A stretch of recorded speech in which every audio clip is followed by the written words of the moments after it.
All right. Welcome everybody back to this week's episode of Verticals, weekly business show on all things vertical tech and AI. If you're like Nick and I and you like jamming out and nerding out on vertical SaaS, this is the place for you. So welcome, Nick. Good to see you again, man. Good to see you, buddy. Excited for another app. This episode is with Mike Kopko, the founder and CEO of Pearl Health.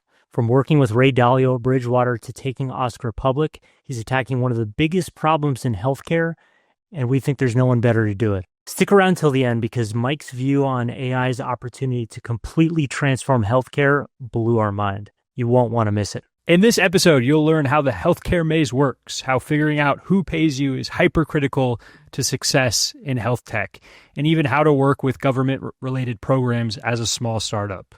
We also share the latest in healthcare vertical SaaS fundings so you can get up to speed on this beast of a vertical. All right, we'll dive in today. So first order of business is our weekly market pulse. We got a couple of interesting ones for you, and then we'll bring on our Titan. Today's going to be pretty healthcare centric. So a lot of sub verticals within healthcare, obviously massive industry, massive market. A lot of interesting things being done in the age of AI. So a lot to dive into, a lot to talk about. So before we get into that, I wanted to share this piece, Nick, with you on Contrary research. So Contrary does a good job. They put out a lot of good research content. This was a pretty sizable report. I don't know if you came across this. The big summary kind of TLDR from their report is 42% of enterprise AI initiatives were discontinued in 2024. So like we're looking at, a 60-ish%, high 50-ish% kind of failure rate in terms of enterprise AI adoption, which I found really fascinating. I feel like I've only heard the contrary to that. And I didn't plan for that conundrum, by the way. But so anyways, a lot in here. We'll link it in the show notes. It's a really good piece, pretty substantial essay here. But yeah, that stood out to me. What do you think? Yeah, I think that's a good one. Definitely a big part of the narrative these days. And by the way, everyone should check out the good work they do over at Contrary. They do some great breakdowns of vertical AI businesses and others. But yeah, I think that's been a big part of the narrative is, what actually is the adoption in enterprise. And I think we talked a little bit about this last time, but in some ways, AI adoption has been consumer-esque, right? We think about ChatGPT or Lovable, right? And I mean, the growth is certainly consumer-esque, right? The question is, will the retention reflect that? Maybe outside of ChatGPT, a lot of the models have seen questionable retention. And so what are we actually seeing in the enterprise? When I see numbers like this personally, I question them a bit. In my mind, I think to the sort of survey they would have to do to come up with this number. And they're probably talking to enterprises. And, if you're a giant company and you have an AI initiative, I mean, how many of you listeners worked at or work at a big company? And you know that these innovation initiatives sometimes are pretty, half-baked, pretty weak, right? Lackluster. Yeah. Yeah, it's like you want to signal you're doing something, but is there really budget behind it, right? Is there really executive buy-in? So I kind of question the integrity of the numbers, but I also do think there's validity to it, right? I look at, I talked a bit about this in a panel we did with Emergence and Greylock and Scale and some great GPs. And, a lot of ways, look, it's a great thing that we're seeing incredible growth out of vertical AI businesses. At the same time, when you have a business that grows from 0 to 20 million ARR overnight, I think Jake at Emergence made this point. It introduces maybe a little bit of additional risk because you don't have those historical data points on retention. And so I think right now there's just a lot of companies trying out different things, and some stuff is going to stick, some stuff is not. Like we're still in that testing period. So I think to be honest, it's natural and healthy. So I'm generally aligned. I think the one area for pushback or something I think founders really need to think about is we have really promised the world in terms of what our AI products can do. And, I see a lot of launch videos and, we're making ROI promises of complete like staff replacement. And yeah, that's true in a lot of cases. I think founders should be super cautious of promising that because you can still promise an incredible ROI without elimination of staff, right? And tying directly into the services. Like I think so many venture-backed founders think that they're pitching their products to like a VC audience instead of an enterprise audience with a CIO. And so look, if you can come in and set the proper expectation and show, hey, this is what we're going to do and nail that and say, yeah, are we going to get there where we can cut 5% or 10% of this particular salary and headcount? Absolutely. But making that claim on day one or like on your hero landing page, unless you're very sure that you can actually achieve that, I think is dangerous. And so I just caution founders to not overpromise. I remember we had a story at my business where I signed up a $600,000 ARR customer in like our 13th month of business, and I thought I was on top of the world. You know how many dollars I saw out of that $600,000 ARR contract, Nick? I'm guessing zero.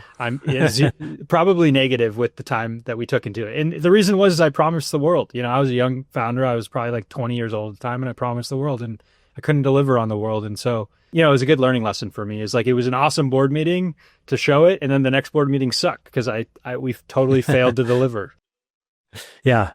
I think that's a great point, Luke. I mean, we're going to start seeing this, right? And frankly, in some of the founders we talked to, we're already seeing this AI fatigue in which, everyone's trying to capture every single industry, every vertical. Some businesses that maybe they don't really care about the AI and they've got 100 people, banging on their doors to sell them some tool. If they try the first few and they suck, they're going to be a little harder to sell into. So leaning into that real world, tangible, provable time to value, I think matters a lot. Awesome. Love it. All right, let's jump over to your next piece here. Yeah. So, funding announcement here. A lot of you may have seen this, but Timecare raised just under $100 million. Timecare, for those of you who haven't come across it, that is I'd call it a vertical AI platform, founded in 2020. So probably AI native to an extent, but they deliver oncology care navigation. Let's break that down. So care navigation, that's really, you have some sort of ailment, you have to get medical treatment for that, work with specialists, providers, etc. That can be, I think, as everyone knows, certainly me included, that can be a pretty hairy journey, right? Who do you get a referral to? Who do you follow up with? Where do you get your labs? Where does the info live? It's a nightmare, labyrinthine, Byzantine, horrible process, right? There's a lot of cost locked up in that, right? In terms of time and effort on behalf of providers. And that cost does get reflected in what, payers, the insurance companies have to pay. That cost inflates overall healthcare costs in our country. So can you use AI to streamline that journey? And effectively, that's what Timecare is doing in the oncology space. So helping cancer patients, which, is the number one kind of specialty by cost to the healthcare system overall. So, very cool mission here. Obviously, Time is not the only one, but I'd say has been one of the first movers. It was actually unclear who led this round, and maybe that's on me for not looking it up. But we do know that Andreessen, AliCorp, actually both of whom are also Pearl Health investors, who are our guest in a few minutes here. CVS as well for First Cressy. So great backers. They expect to serve, they say, 40,000 patients this year. So great uptake. But I wanted to really bring it up for a couple of reasons. I mean, one, certainly thematic given our vertical titan this week, but also, care navigation. If you think about that, you've got to touch on many different providers, many different health systems, data sources, EHRs, members, sometimes their families. It's a gnarly, kind of integration process, if you will. So Time, they have something they call Time Box, which really just tries to get all that data in one place. Yeah, I mean, I'd be curious if we see out of, these sort of kind of, call it agentic navigation plays, the same sort of lock-in as you would with being the system of record itself, or if rather you see it as being, like a huge obstacle, because that's that's about as gnarly as I could imagine in terms of integration and data centralization. What do you think about that, Luke? Yeah, so a couple immediate thoughts reaction here. One, I absolutely love the thesis. I love the business. I think what they're doing is absolutely, incredible. It's like the double impact, right? If you can build a great business while making the world a better place, I think those are the, great things to get behind. So, and you can see in the investor base, it's pretty incredible. They got CVS Health involved. They got JP Morgan Chase Health involved, Humana, Texas Oncology also contributed in this round. So, they're obviously onto something. And I can just tell you from my own personal experience, and I don't think it's unique. It's like navigating the healthcare system, regardless of what's going on with you, is a total nightmare. So it makes a ton of sense with you. I think the retention lock-in can be, not quite at the system of record level, but it can be pretty darn incredible if you're doing a good job. I was sitting here as you were talking about this. I was like, where do you even start with the business? Like healthcare is so different than traditional vertical SaaS, where you got a wedge product, you go multi-product, you eventually get to platform level, you add payments, blah blah blah. Like the same story in a lot of these verticals, but healthcare is so different. Like, do you know where these guys started and what they moved into? Because they're serving like a lot of different constituents here. I think we should ask Mike in a couple of minutes, because he'll have a better view. But ultimately, I think what's interesting here is you've got a couple different customers, if you will, right? You have obviously the patient, right? You have to have a great patient experience, and the payers want that too. You got the payers, and ultimately that's what matters, because that's where the revenue comes from, and then you also got the providers, which are obviously important, right? So does insurance cover these navigation platforms? Yeah, they do. I mean, Okay. They have to, like, Time makes money by contracting with payers, right? Okay. Or other risk-bearing entities. As far as I understand it, it's a bit of a hybrid. So they can have what may look like more of a traditional SaaS model, where it's like a per member per month fee. But I think where Time is going, and at least generates a portion of their revenue today, is in risk sharing. So they'll have a contract in which, if they generate savings, they get a portion of that. And in some cases, it may very well be two-sided, where they're also on the hook if costs are higher than the contract stipulates. So I think this is the other really interesting thing. And one thing that Mike will want to touch on with as well is, where we're headed theoretically is, a value-based care model in healthcare, where, we can actually start tying outcomes to costs in an effective way. That's a big, think about that as a software company in any other world.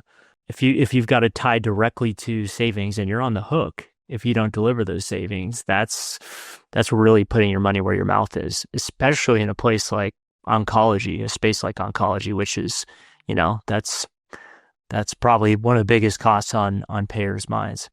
No, I love it.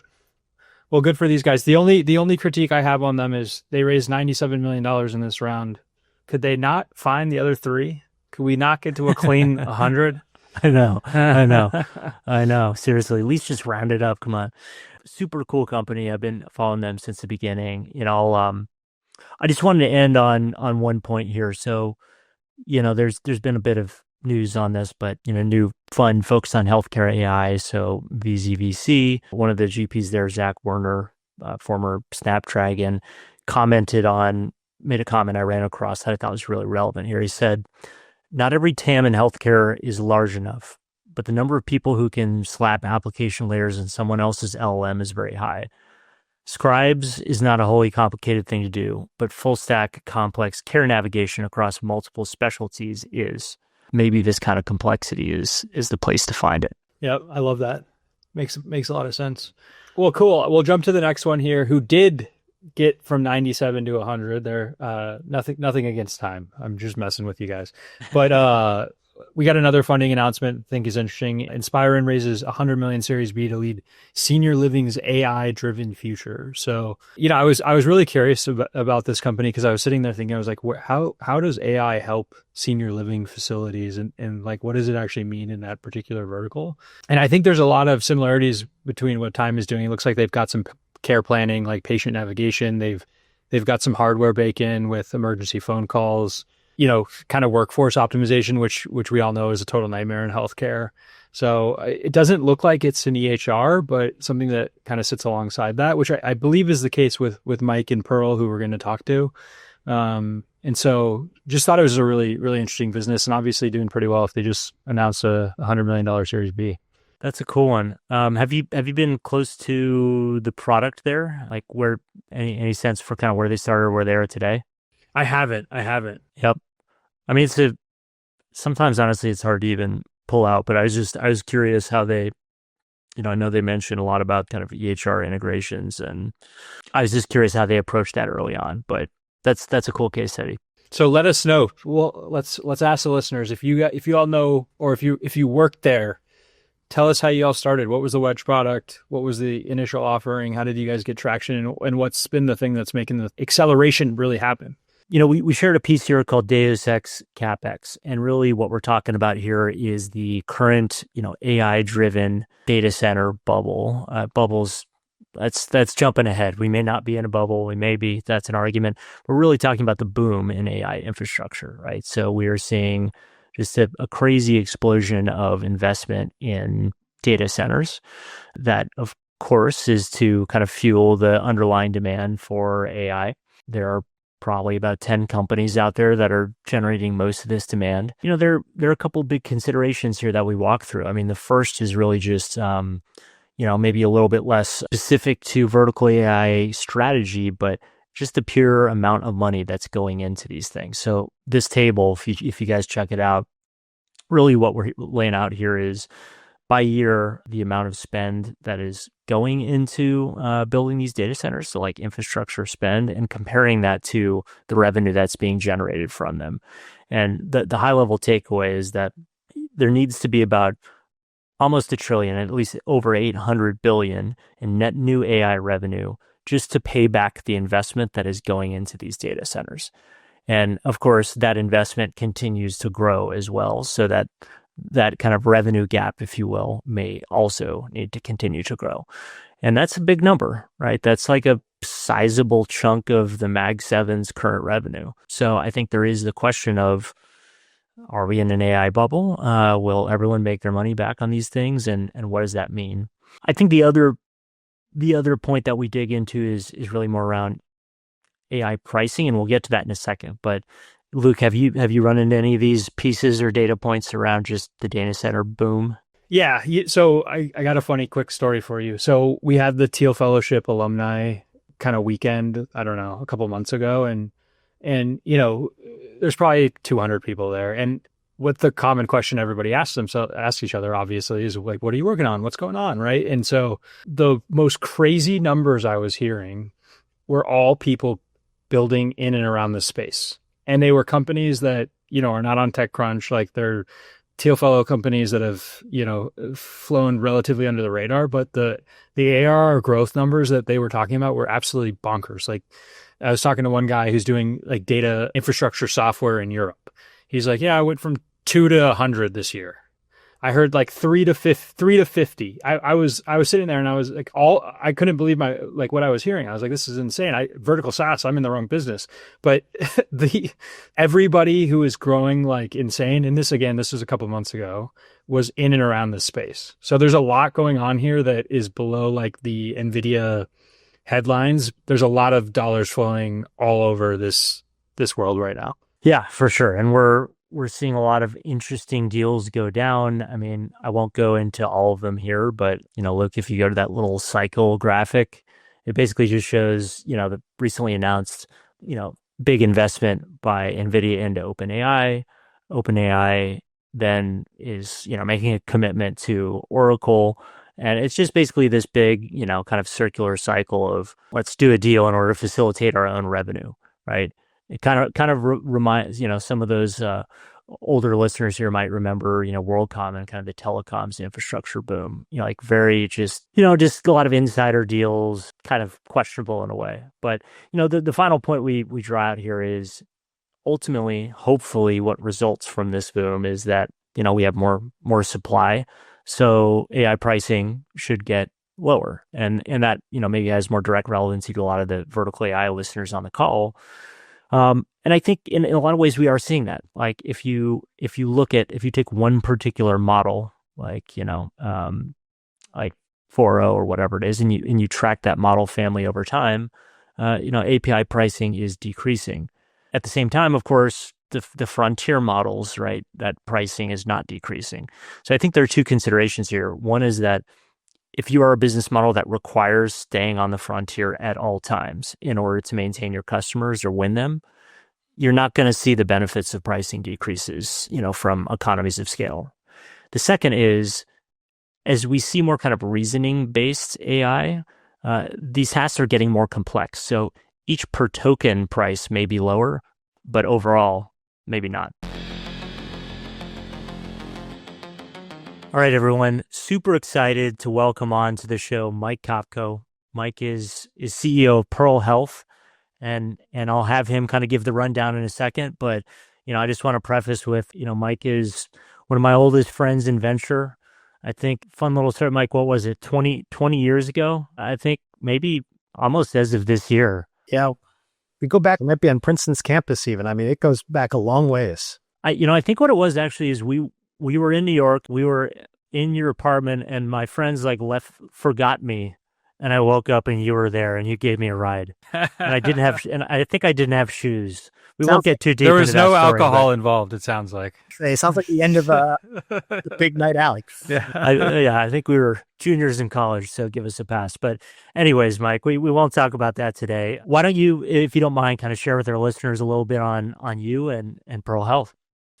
Well, yeah, so honored to be with you all.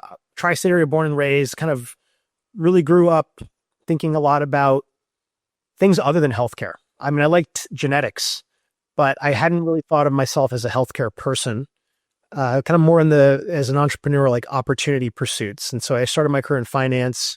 And then, I actually had a company I'd started in college, and Josh Kushner tried to invest in it. And I billed my clients up front. So I was like, I don't know why I need venture capital money. I don't want to lose your money. But when I left Bridgewater, Josh called and said, you've got to do this healthcare startup, Oscar. And if you don't do it, you're wasting your life, which was a pretty compelling pitch to his credit. I was like, whoa, it's a strong. He said, come and do it for 6 months with us, help us with the sales part of it. And then you can leave if you want.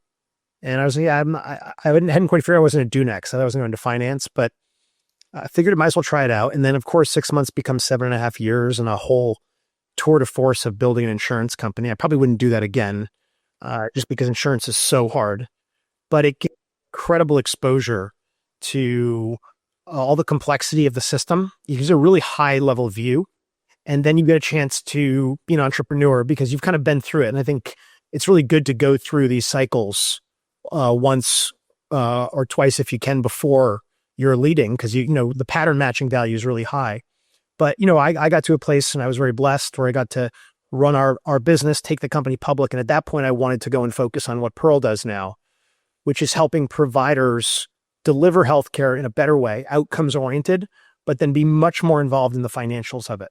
And to do that, you've got to have the data, the tech, you've got to be good with capital and money. And so providers before, the age of Pearl, and we're not the only ones that do this, but before the age when we kind of got started with a few others, it was just kind of impossible to do it. And so I think that's changing now, and we can talk about it today. But technology really is the big unlock for, I think, going to be a major shift in how we get healthcare. And it's going to also start changing a very complicated industry that very few people understand. They understand it in experience, and it's generally terrible. But under that very complex and expensive hood is a tremendous amount of ways to make money and to lose it for those who don't do well. And so I'm excited to be doing it. We're innovating. I think we're driving really good outcomes, and happy to share and discuss that today with you all. Awesome. Well, one thing we like to do, Mike, just given, a lot of our listeners are founders or investors, for maybe folks who aren't healthcare mavens like you, could you just kind of break down super high level what Pearl does, what the product is? Yes.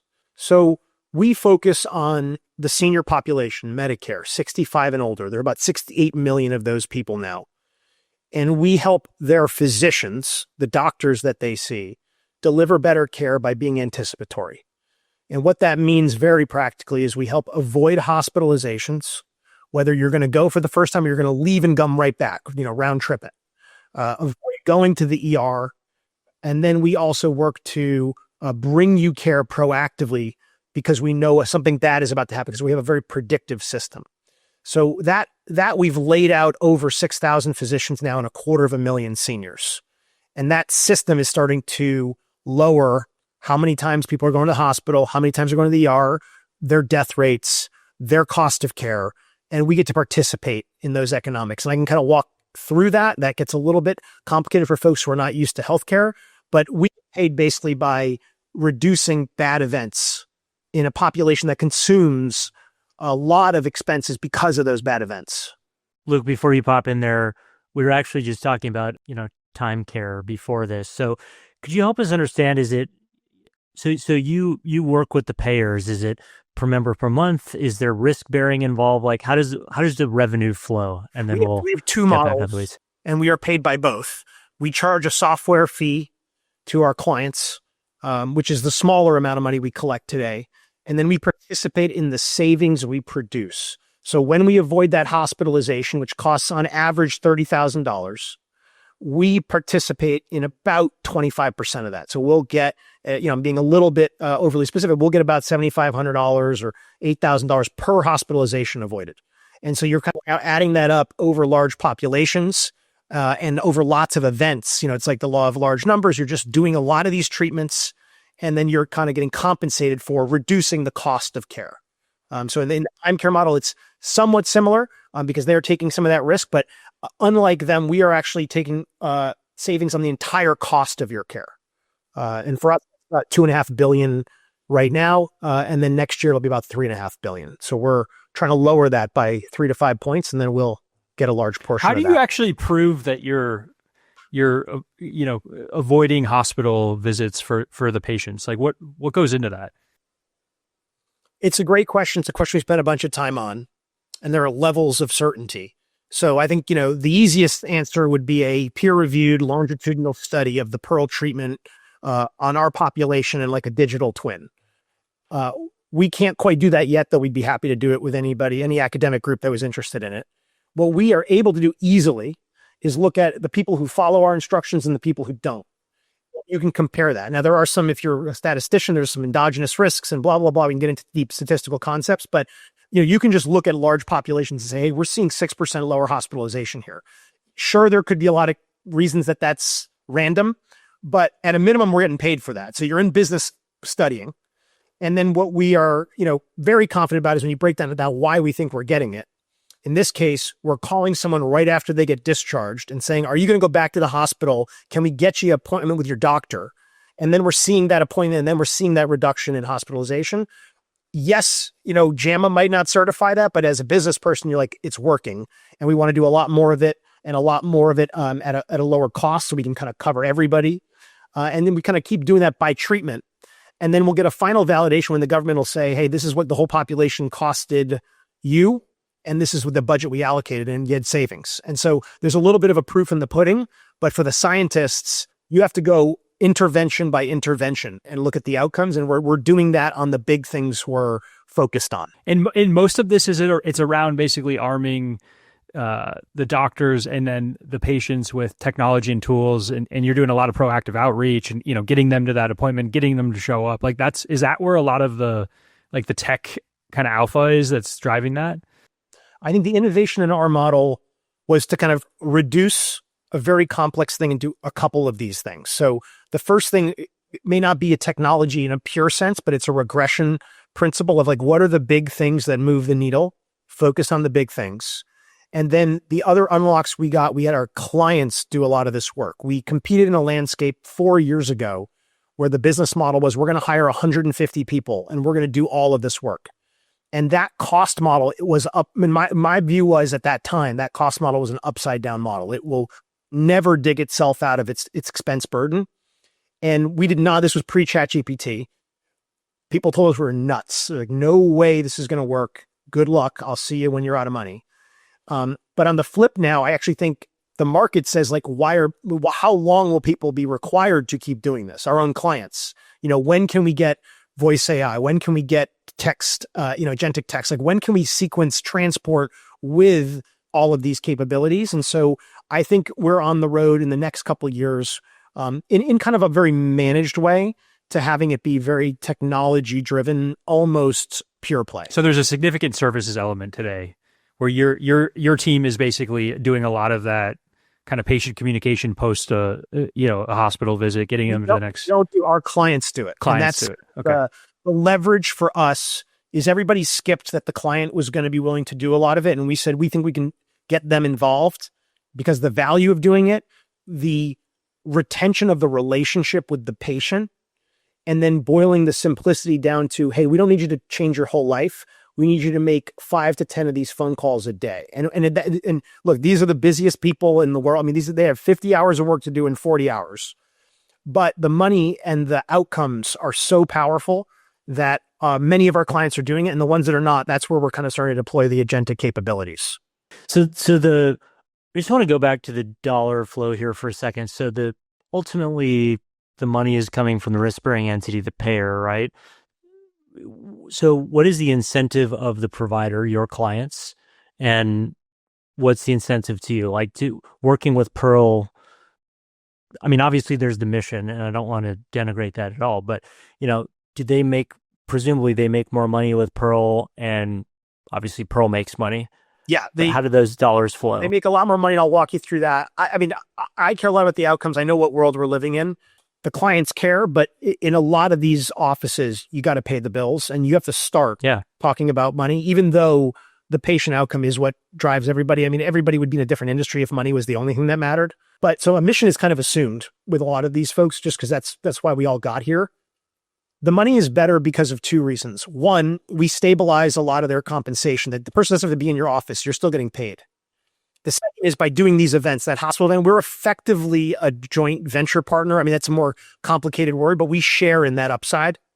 And so the call for them on that avoided hospitalization, in a very simplistic model, the government will get half of that 30,000. We get half, and we split that with the doctor. So everyone's going to get $7,500 for having a $100 visit with your primary care, for which they're getting paid. Plus they're getting $7,500 on top for the avoided hospitalization. And that math is outrageously compelling because you've got to do a lot of $100 visits to catch up to a $7,500 drop to the bottom line. So, I joke, but I kind of remind people, you could get basically a private physician on call at all times for one avoided hospitalization a year. You'd have more. You'd have like 2 doctors available to you at all times based on how we bill for these things. And so people understand, like, we've gotten to this place of waste and expense that's so outrageous that when you kind of pop that bubble and say, what if we consume this a different way? What could we bring to people? And a lot of this is really just moving care forward and more proactively, which most people would think this is how it works. It's just, we never set up our payment systems to pay this way. How about the payer? Is the $7,500, is that coming from like a government kind of, kind of legal aspect around value-based care? Or is that what the insurance companies have put forward if you do the avoidant hospitalizations? Like, where does that come from? Well, so if you thought about this more like from a financial construct, the government's basically giving off large blocks of expenses that they're going to pay anyway. So, let's take everybody listening to this podcast. The sum cost of all your care, number of people times average cost, is going to be $1 billion. And we come in and we say, hey, text us whenever you want something before going to the hospital, and we'll get it for you. And we come in at 900 million because we're just paying attention to people in a different way. We're trying to avoid the very outcome that the system gets paid for today. And so they say, cool, 100 million surplus. I'm going to take half of it because I'm the government or I'm the payer. How do you want to split 50 million? And I mean, we're doing that at 3 billion at scale today. And we've got competitors, and you mentioned Timecare. They're doing the cancer slice of that. So you could think of the total cost of someone's care, but then you could slice it. Heart disease, orthopedic MSK.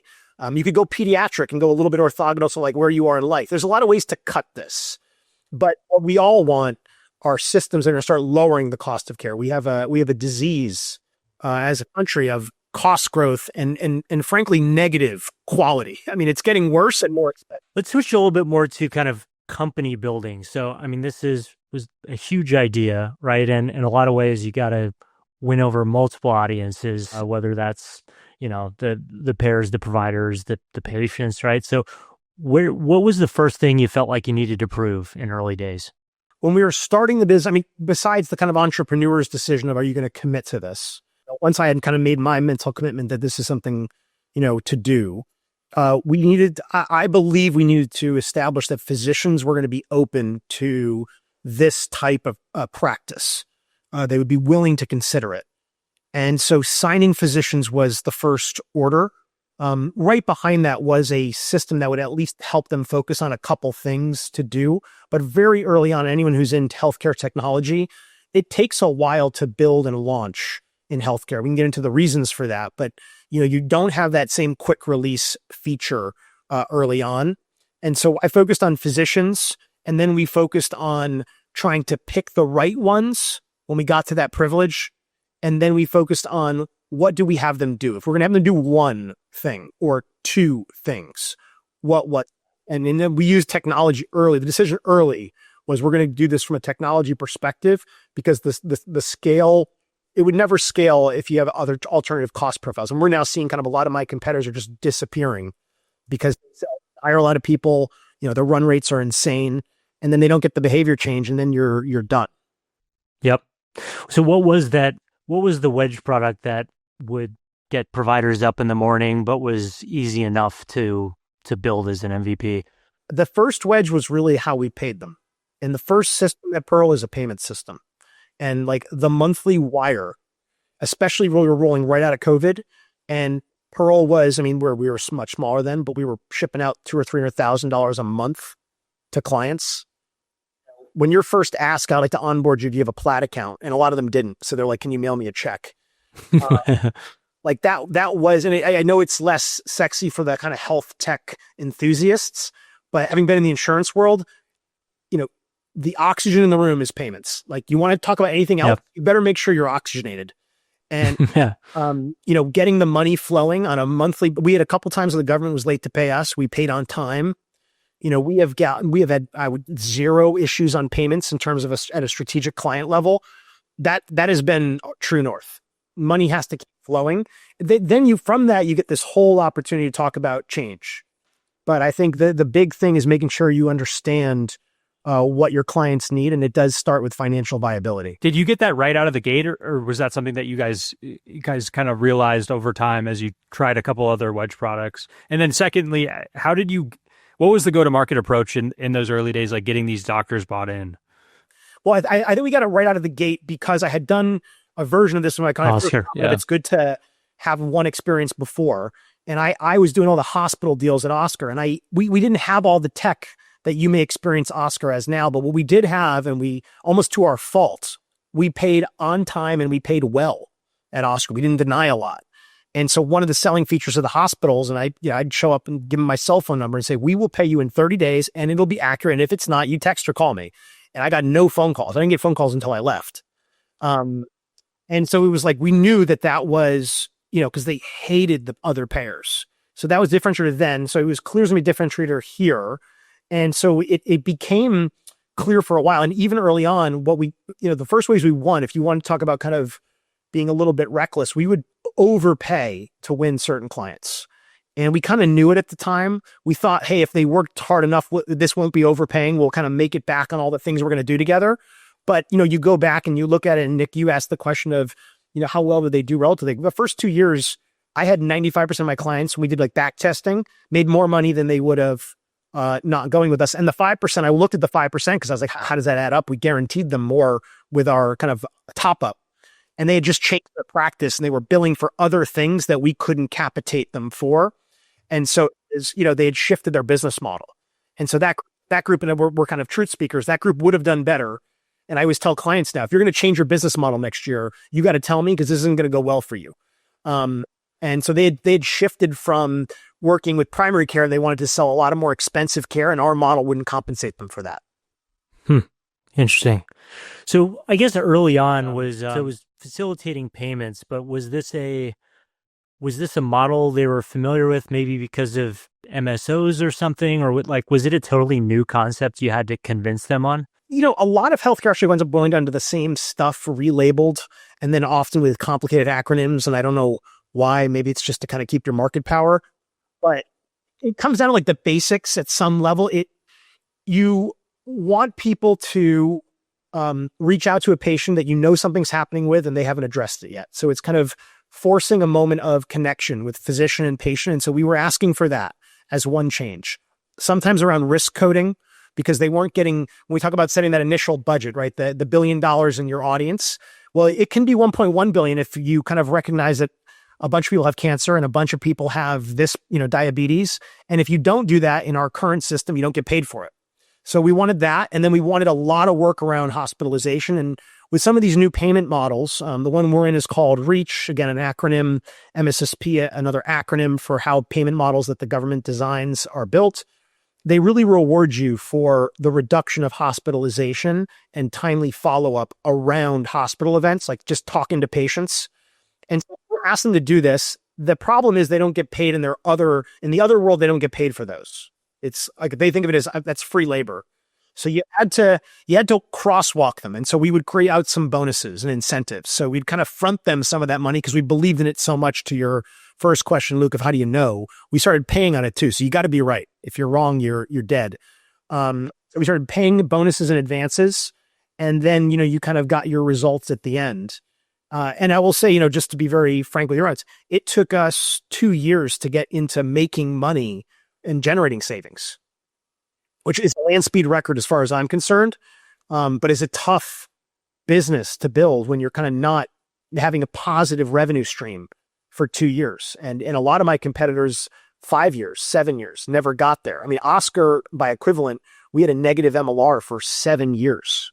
And like that, so that initial, I mean, I remember early on when you were just kind of, you guys were dialing providers, like obviously a lot of this came from your understanding how to talk to these folks from Oscar. But I mean, was that did you get people out of Oscar? I mean, that's like a fairly high expertise conversation, I would imagine. How did you build that go-to-market team in motion?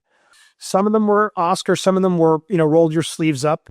Oftentimes, starting a new venture, you're kind of going down levels of job, right? If you're staying in the corporate world, you find yourself as kind of graduating to new levels of work. In startups, you're often, starting at the earliest job set and figuring out how to make it work. So we were recruiting ourselves. You do know there are certain people that know how to work with physicians and kind of offer things to physicians in an effective way. And I think I have that skill set and know the people that do. So we were pretty comfortable working with those groups, but it's still very hard. And you've got to stick the landing. Once you win clients, you got to do well by them. And this is true in any business. I always tell early entrepreneurs, awesome, you won that account. Is that account going to be a referral and a reference for you? Yep. You got to start thinking about that. It's not you won, it's did you deliver? How well did you win? Yeah, exactly. And so by the skin of your teeth, or have you built something now?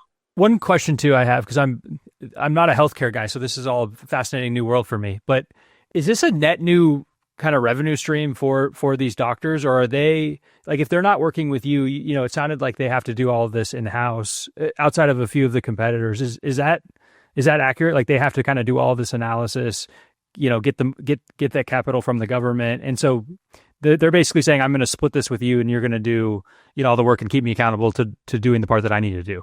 Yeah, I mean, realistically, it's going to be very hard for small groups to do what's going to happen in these kind of category. I mean, just in healthcare expenses in subscale form. And the reason why is to do this really well, you've got to know what's happening to people. And that's a data model prediction analytics business. And you got to go get other data. So you've got to be a good data buyer and analyzer. So, I mean, think financial markets, think academic research.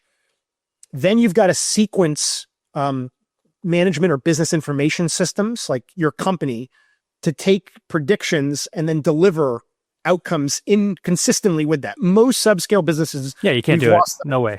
Yeah. It's kind of like, what are you talking about? Like, I'm going to go buy some software maybe, and then can I wire my organization to that? They're typically not built for that. And then lastly, you've got to reconcile and financialize all of those inputs to know, am I getting more than I'm putting in? And I got to grow that because I got to kind of, so ultimately I think there will be a big consolidation in this category.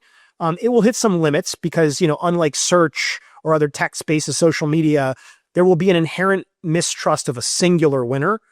So I think regulation will kick in and prevent a single winner, but the size is so big that 3 or 4 winners are, you're managing $1 trillion and you're still, you're on someone's radar, but you're not like a threat to being the monopolist. And the TAM is just value-based care. That's the bucket. I think of the TAM as expenses in healthcare. Okay. So I think of it as $4 trillion. And today, about 15% of that is, legitimately in these models or on the cusp of these models. If we can, I'm curious, just go to market. So now you guys are scaling up, right? You found this payments kind of opportunity. You're tapping into, quite frankly, a new revenue stream for a lot of customers. Obviously, if they're bigger, they're doing some of it in-house. Now they can work with you on it. What for, someone who's thinking about starting a healthcare company, like what is the go-to? Is this outside sales, or are we looking like a medical sales rep company and going, healthcare facility to healthcare facility? Like what's the bread and butter to successfully run and deploy a GTM motion here? For our business, we are interacting a lot with hospital systems now, large physician groups, predominantly ones that have primary care doctors, but not exclusively. And then we still interact with small primary care groups. There are about 400,000 primary care doctors in our country. About 300,000 of them are kind of eligible. We have 6,000 of that 300,000 now. So we're kind of getting on the market share roadmap, or the map, if you will. In the generic form of that question, if that's what you meant, Luke, you've really got to know your revenue model. And I think the hardest thing, especially first-time healthcare startups, I really push them on like, who is going to pay you and why? Because it's a complicated system with a lot of indirect flows, and you cannot figure that out on the job.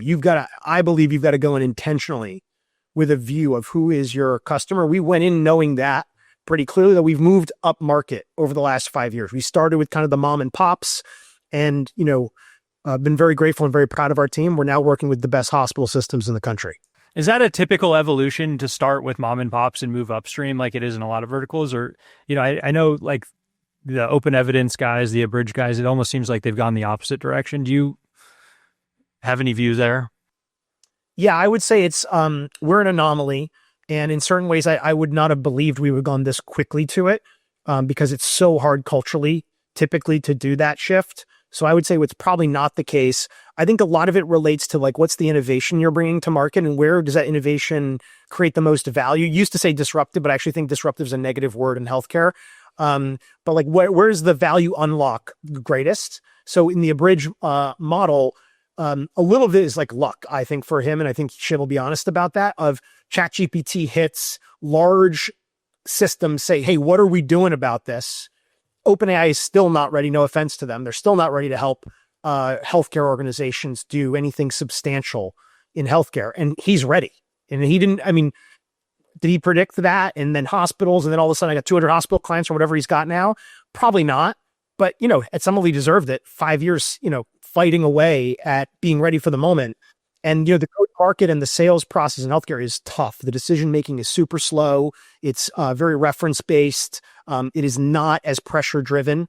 So, you've got to really understand the kind of the vector, and then you've got to make sure you get the right talent to introduce your solution to that category. Yep. So one more question, then I want to spend the rest of our time on AI. So you said, Mike, you got to really understand where your revenue is coming from. In your case, what do you do? What does Pearl do to understand the government, the players in the government, and where it's headed? Because, in a lot of ways, that's where the revenue is coming from, or at least where we're helping on cost. Well, I've gone through a couple of phases. I think the first gift I was given was, time with Ray at Bridgewater, where we were in the credit crisis in 2008, and it got very political. People forget that even though we feel partisan now, there were always these moments. And I just remember Ray saying, I don't care what your opinion is. I care what's going to happen. So drop your politics at the door. Tell me where's the puck going on a policy level, because that's where we need to be. And that's where we need to get our clients to be. So, I think the first thing is like your approach to this. And my approach has always been like trying to understand just what's going to happen next. Who cares about my politics? In fact, in healthcare, it's a negative to have your politics on your sleeve, because there are 330 million clients in the US for us, and we're not going to agree on how we see it and govern the world. So know what's going to happen next. When we started at a very small stage, we had good talent. So we started just kind of sharing our experience, kind of like almost in blog format, but we would send notes to some of the folks who were designing these programs at CMMI. Always the goal was to not be parochial, meaning we weren't looking for them to give us special gifts and dispensation. It was, hey, did you know that this policy is having this effect? And could give an example of it. But the way you have rules around who must follow certain quality reporting causes a lot of specialists to not even be able to be included in these cool programs. And it creates these perverse dynamics when you get really close to it. So we would kind of let people know about that. And I think, built a credibility that these people are kind of just reporters on the ground who are also playing the game. And anyway, we've moved to now is we still do that, but there are a couple hard-hitting moments where I think when it impacts all of us, like we see ourselves as the group that helps organize the letter on behalf of the industry. We will sometimes organize those letters. But I do not, I still have not, I will not go in and say, Pearl needs this. And I meet with some of the folks now that are in these jobs. They're very gracious. They host you. They're incredibly open. But I start up front. Like, I hope nothing comes across as me looking for any kind of favors. I'm here to just tell you my experience, and we want this end state. And these are the things that I help get to the end state.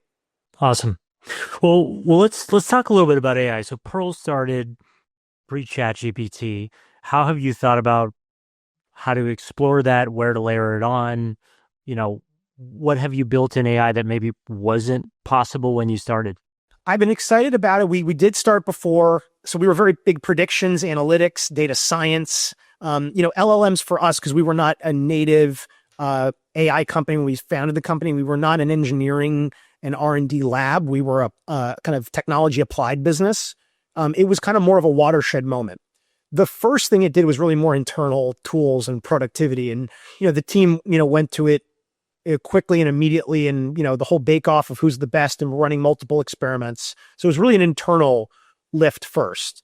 The second effect I saw is that clients and our executive relationships at our clients started talking about how we could help them get to a different place, because this kind of made it socially acceptable to go there. And I think people who are in healthcare need to appreciate this is a very human-powered business, and you have to understand and respect it. I love technology. I think technology is a major tide that lifts all boats. But if you don't understand how to introduce and talk about it, you can be left without any partners. And so it's not an anti-technology story. Don't get me wrong. It's in fact deeply pro, but it has to be kind of a hand in glove with the people that are at least currently serving patients. And then that may change over time. And so what we've seen specifically for us, a lot of healthcare is contact work. Almost call center. And that I think is rapidly going to change. We'll still have some human powering in it, but just the amount of things we want to contact a patient about, and the lack of A/B testing and the lack of standardization, there is going to be a massive transformation in how we interact, contact, sequence, schedule patients. It's kind of the non-clinical. I mean, it is clinical if you're in the industry, but as someone who's outside of it thinking about it, it's not the doctor work. It's the how do you kind of sequence a lot of things, and that kind of those logistics. The second thing I think it's going to do, open evidence you mentioned, it's going to radically bring online a lot of intelligence, which is going to make a lot of decision-making better. I don't know yet the manifestation. I think replacing your doctor with AI is going to be tough, but I can imagine this kind of chat-like model where you get a better service and attention, and they're already doing it. People are already doing it. For us, it's starting to figure out who are the alternative delivery and logistics partners. Like, think delivering drugs, think getting telehealth consults to people, like a cardiologist calling you. Think of your mom, your grandmother. They're calling. Why are they waiting 6 weeks to have to get in their car to then go to see their sit in a room for, ridiculous. So now there'll be some imaging and other components, like we need to get a test.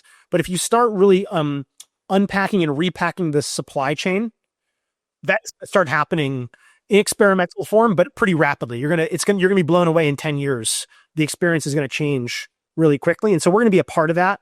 And a lot of it's going to be just around how do we repackage and deliver healthcare at a much cheaper and kind of ground game level. Your doctor, your care team, nurses, chatbots, voice specialists.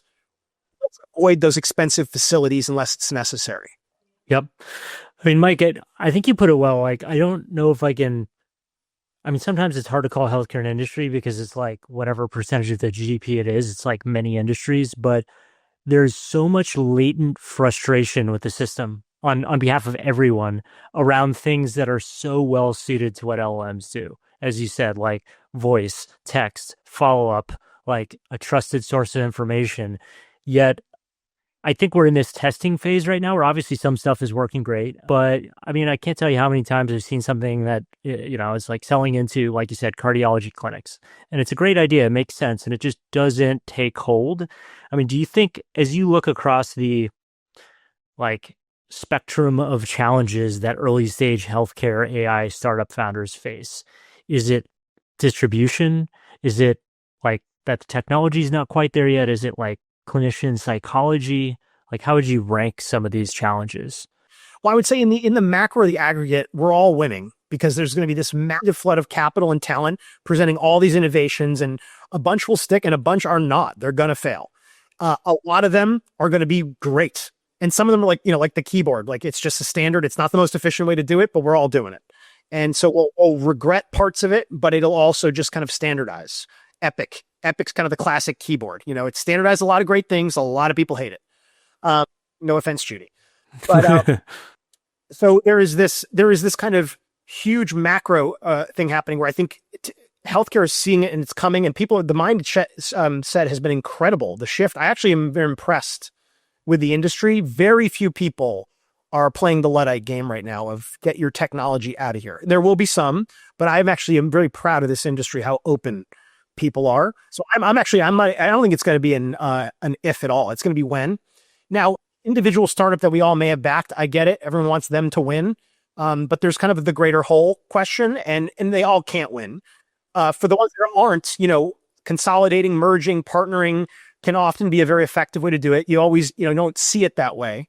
And then I think your comments around LLMs, kind of chat, the industry is slowly turning toward a more consumer focused one. It will not always get there because for as long as you're not the one paying the bill, just remember the other person paying that bill is the satisfaction component that you're not getting. Now, it may not be in the form you want, but if you're paying 10% of your healthcare boat, 90% is going to somewhere else, and someone is servicing that 90%. So I think a lot of customer frustration is kind of the failure to recognize that, yes, you're an important part of the equation, but you're, in some cases, not even the only part, not even the majority part. Limits what you as a normal consumer experience, like when you're getting your burrito delivered. Why is it 3 minutes late? This is outrageous. They stopped because you're the payer. I paid for this. You don't have that same reaction when it's something that's being bought for you. You can't, and the product isn't designed for that. And so I think I teach a class at Columbia. I always remind people, you got to think about, there are trade-offs. If you want to pay for your own healthcare, which I can assure you most people when they're given that vote will not choose that, you're going to get a lot more consumer-focused care. Now, what's happened is this kind of like compromise. You can buy a lot of stuff now as a consumer and you've got some choice. So you're going to use that really well. And there'll be increasingly modalities or products that design to your experience, and it'll win business. Think about, you just mentioned Timecare, right? So they're winning a lot of clients by just adding a concierge feature to accessing complicated services in healthcare. The payer is actually still their employer, but they're wrapping this concierge experience, which kind of says, well, this is even, I'm more cared for, I'm happier. And that's kind of that compromise. If it was all paid for the consumer, you'd be getting a lot of different things, I'd argue. You're getting even more consumer attention. And how do you think about that push and pull between, I'm going to start up, I actually want to do care delivery versus, almost the more, the joint venture model, if you will, where the clinician retains that core relationship and you power them? Well, I mean, the good thing, and you mentioned about whether it's an industry or it's, just a society now, civilization in its own right, there are a lot of ways to be successful in healthcare. So I don't really want to be too judgmental. And there's a lot of entrepreneurs. I think the biases that I think tend to be pretty true are labor-based services models are tough. They're low margin by design. They're, lots of variability in input costs. The market switches a lot, so you're always changing who's your buyer. If you're thinking about a service model that's going toward agentic capabilities, I'm interested in that. If you're thinking about a really outdated service model that is going to transform, there are some that work, like Forward, the clinic model. I thought that was going to be a real struggle. futuristic clinic is always a tough model. It's just so capital intensive, and most of the capital, most of the kind of really forward capital markets don't like capital intensive by and large. So it's just tough. Drugs and biology have always been compelling just because of the distribution power of it and the technology association. So it really depends on your model, but I've really shied away from the employment and the labor model because it is incredibly, it's 50 regulatory bodies you got to go through typically too. So it's really tough to get to scale. I mean, venture, it's tough for. If you have a mission orientation, you want to open up your own office, that's different. You can do whatever you want. But if you want to build a national solution, I think anything that's really heavy on concrete or labor becomes tough. What's your? I'm curious on this one. I haven't heard much from GC on this like hospital system that they bought. Do you have any view of that? I mean, it goes into what you just said about, high labor and those are tough models, but have you thought about that at all, of actually like buying some of these quote unquote end customers? We have a little bit, and I can't say I know the inner strategic discussion on Hatco and some of the other deals that they've been focusing on. But at one level, as a venture capital firm, you love it because it's kind of this innovation lab and kitchen that you can kind of really accelerate your development cycle because you can really explore real world impacts.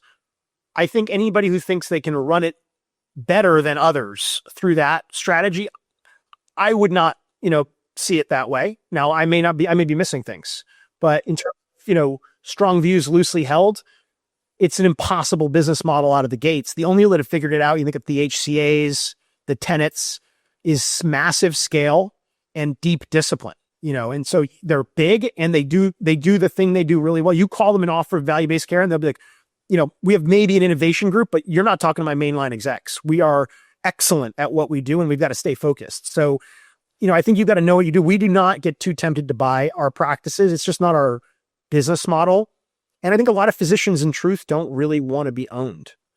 And I don't want to get into the psyche of the doctor too much because they're all individuals, but I have not met a lot of them.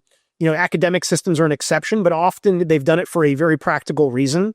It's not kind of what the end state, though that's been changing in the last couple of generations just because of how impossible it is to run your own practice. The economics are just so against you. And I think we're seeing that across a lot of different verticals, even outside of healthcare, right? There's always a continuous push and pull between consolidation and going independent. But at the end of the day, it's the provider or in another vertical, the business owner who builds the trust with the consumer. And there's still a human thread there. Luke and I are each going to do a quick fire, 1 second question for you. And then I think we're at time. I'll kick off. Are there any, like you mentioned earlier, folks are slicing and dicing by specialty, age, oncology, pulmonology, et cetera. Are there any specialties or areas that you think are kind of on the rise or maybe underserved by startups these days? Like if you had to start one in one space, where would you start? It's a good question. I mean, I think cardiology is one that's made some really cool innovation. It's a massive disease category and a massive expense category. Also, unfortunately, the cause of a lot of early loss of life. So I think on a mission level, in an organization level, it's a really compelling one. I think there's something like 80,000 cardiologists out there, maybe a little bit off on the number, but that's kind of the rough amount. So when you start getting to that number, you can start saying, hey, I can kind of organize and create services for them. This is not new. There are companies out there, but I think ones that have a really high impact on disease burden, cost, and life, and then you apply technology and they're kind of the center of the experience, are big. I love what's happening in the oncology space. Neurology, I think, is coming. We have not figured out dementia at all yet. I mean, at a drug level, there hasn't been a breakthrough, but then there is a just huge challenge. Anyone who's into longevity, you've got to answer the back end of that, because as you get older, your statistical chances of dementia-related issues are it's just kind of approaches one as you cross over 100, 105. So I think there's just a lot of fertile ground, but it's also hard work. These are not easy prescriptions to build systems and solutions in those categories. All right, and I got one final one. And Mike, thanks so much for your time, man. I've learned a lot. You're a total whiz, so really appreciate you spending time with us. My final one is healthcare and insurance are the two verticals you spent much of your career in. Very difficult verticals. Why is healthcare a little bit easier than insurance?